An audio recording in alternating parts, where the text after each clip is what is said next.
Sur le chemin qui la ramène chez elle, dans ce bidonville de la banlieue de Kampala, la chanteuse ougandaise Jemima Kansiime a longtemps rêvé de devenir une star internationale. Il y a quelques mois, son vœu est devenu réalité, mais pas pour les raisons qu'elle espérait. Sous son nom de scène Panadol wa Basaja, médicament pour les hommes en français, Kansiime a mis en ligne l'an dernier un clip musical fortement inspiré par des artistes comme Rihanna.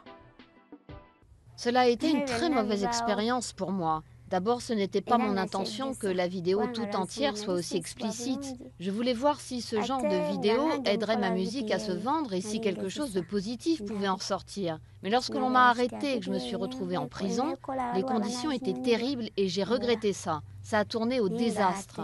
Je ne l'ai pas fait exprès. Je voulais simplement voir si cela allait aider ma musique à se vendre.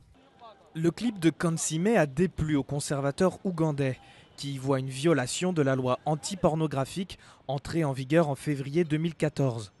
Elle interdit notamment aux femmes de montrer leurs jambes ou d'afficher un décolleté trop plongeant et vient s'ajouter à un arsenal législatif de plus en plus répressif qui vise aussi les homosexuels.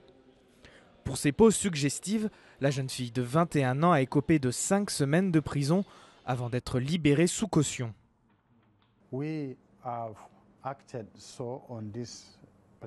Nous avons agi contre cette personne tout d'abord en raison de son âge. Elle faisait cela consciemment, elle n'était pas pervertie ou dépendante ou influencée par d'autres facteurs. Donc elle faisait cela en toute conscience. Elle s'est servie de son corps pour divertir le monde entier et nous avons trouvé cela inacceptable.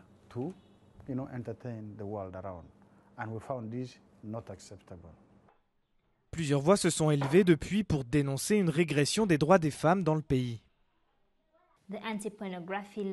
La loi anti-pornographie vise principalement les femmes vulnérables. Elle ne vise pas les membres du Parlement qui ont passé cette loi, qui conduisent des Land Cruiser et vont faire leurs courses avec leur famille dans des centres commerciaux huppés. Elle vise les femmes qui font les magasins en centre-ville, où se trouvent les groupes d'autodéfense, les femmes qui utilisent les transports en commun, les femmes vulnérables. En attendant son procès, prévu pour la fin du mois, Kansiime continue de faire de la musique, chantant désormais les problèmes d'une jeunesse au chômage. Elle risque jusqu'à 10 ans de prison.